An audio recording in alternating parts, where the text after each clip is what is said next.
Students, I'm Mr. Velazzi, and this is the first assignment for your summer assignments.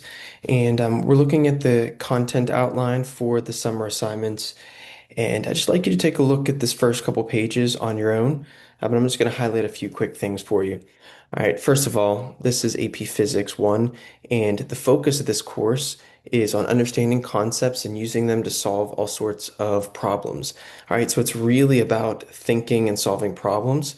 And this skill is fantastic for all sorts of applications, whether you're interested in business or any sort of work.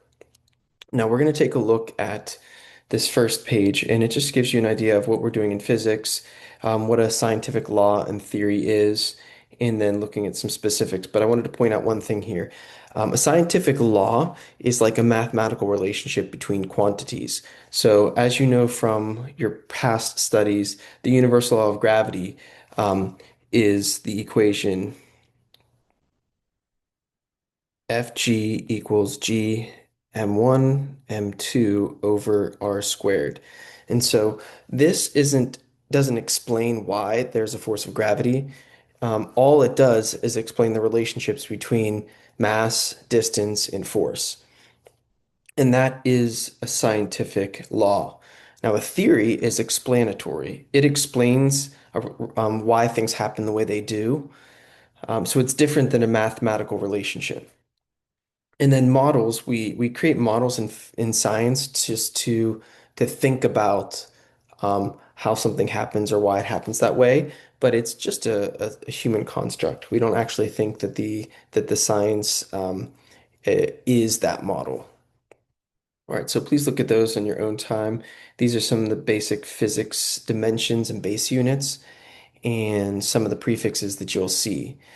As a quick reminder, the factor label method is important. We don't use it a ton in AP Physics. We deal with mostly with variables, but the factor label method takes the quantity that you need to convert, in this case, 3,000 feet. Start with the measurement. In the lab, oftentimes we'll be taking measurements and you'll need to convert it to the base units. So this is a helpful skill. All right. And then what we're going to do is create, or we're going to use what I call equivalent statements. In other words, how many feet, um, how many inches are in a feet, in a foot, how many centimeters are in an inch. These are equivalent statements, and then we're going to use them in the factor label method to convert to the unit we want. So let's say, for instance, we need this in meters. Okay, so one way we can do it is go from feet to inches. So in 1 foot, there are 12 inches. And then in 1 inch, there are 2.54 centimeters. And then there's 100 centimeters in 1 meter.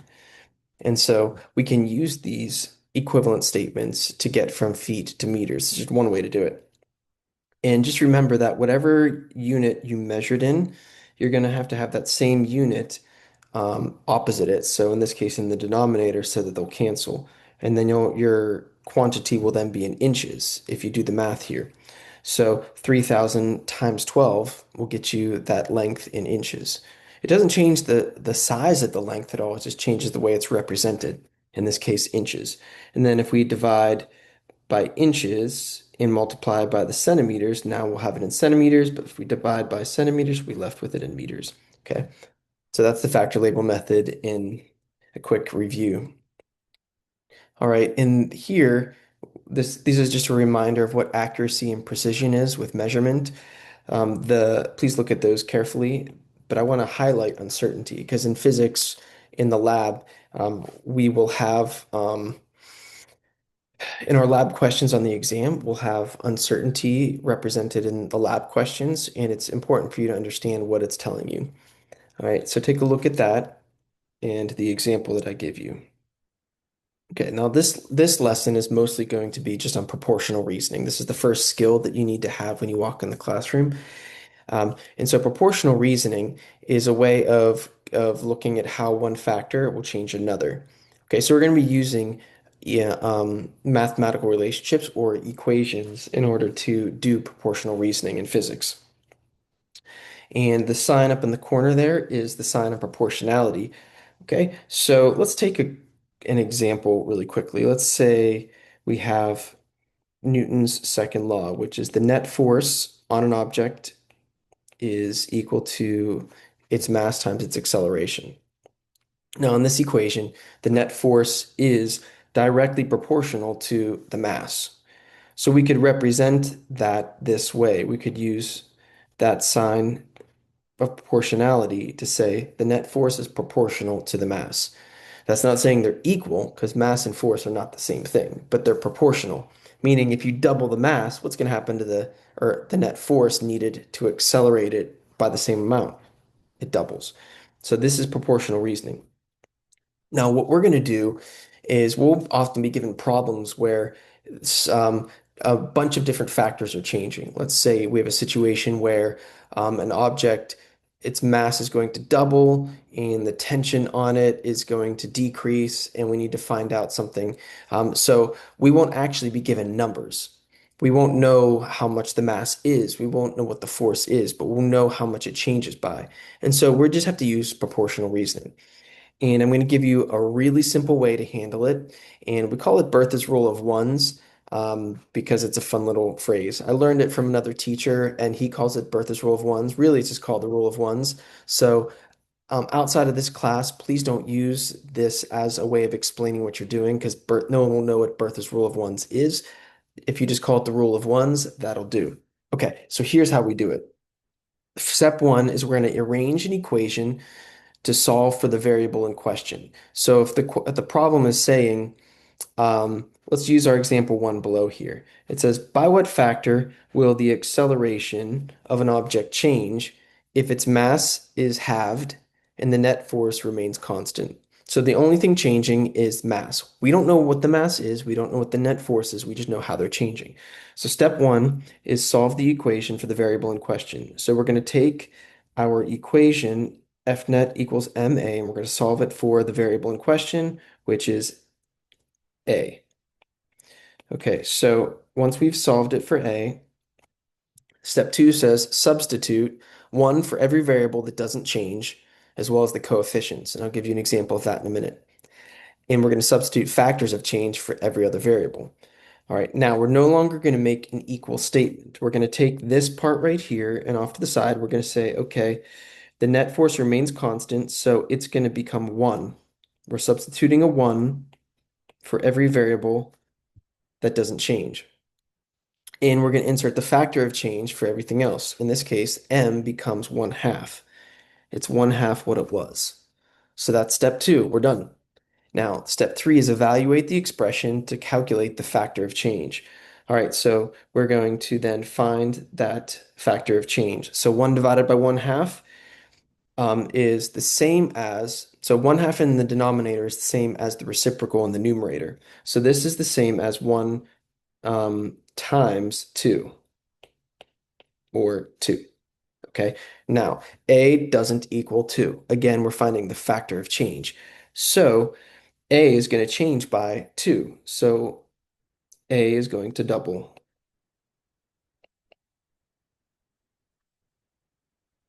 That's the factor of change. We can represent this as the new acceleration is equal to 2 times the old acceleration. Okay, so that's a way of writing it mathematically to show how it changed. All right, let's look at another example. Here we have the universal law of gravity. It says, by what factor will the distance between the two masses need to change to quadruple the gravitational force between them? All right, so the variable in question is by what factor will the distance between them need to change? So we're looking for d. So we're going to solve it for d. All right, so we have fg equals g m1 m2 over d squared. So we solve for d squared. We first have to solve for, I'm sorry, before we solve for d, we first have to solve for d squared. Okay. All right, so now we have d squared solved for, and to get d by itself, we have to take the square root of both sides. So d, the square root of d squared, as you know, is d. And on this side, we'll have g m1 m2 over fg. Okay, so now that we have the equation solved for the variable in question, it's equal to this right here. Now we're going to insert our factors of change, and anything that stays the same receives a 1. All right, so G is the gravitational constant, and it never changes, so it gets a 1, even though it is a big number, okay? Or a small number, I should say. All right, so it gets a 1. Is the mass changing? No. Had to read it again. All right, so what is changing? To quadruple the gravitational force. So the gravitational force becomes 4 times what it was. Okay, so now let's evaluate step 3. So what we have here is the square root of 1 over 4, which is the same as square root of 1 divided by the square root of 4, which is the same as 1 over 2. So the factor of change is 1/2. The distance is going to have to be multiplied by 1/2 or become half what it was in order to quadruple the gravitational force. So we could write it the force nu, I'm sorry, the distance nu is going to be equal to 1/2 the d old. All right, last example. By what factor will the stopping distance change for an object traveling? Okay, so we need to solve this equation for d, because that's the variable in question. So we want to get that by itself first. All right, so we're going to, and we can insert our zeros to make our math easier. It says that what's the stopping distance? So the final velocity is going to be 0.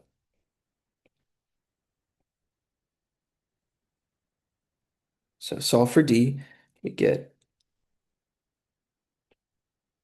d is equal to the opposite of v naught squared divided by 2a.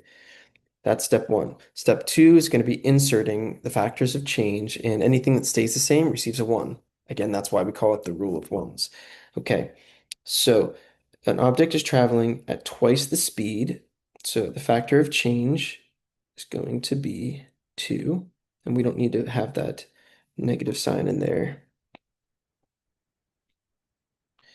Okay, and since v naught is squared, we have to leave that in there. All right, and twice the stopping acceleration. So we are going to have to make the acceleration be 2 as well. Now, what happens to that number 2? Well, it's a constant. It is what I call a coefficient, and so it receives a 1. In other words, it's not changing. All right, so now we have here the factor of change. So we just have to evaluate it. 2 squared is 4, 2 times 1 is 2, and so the factor of change is 2 in this case. So the new stopping distance is going to be equal to 2 times the old stopping distance.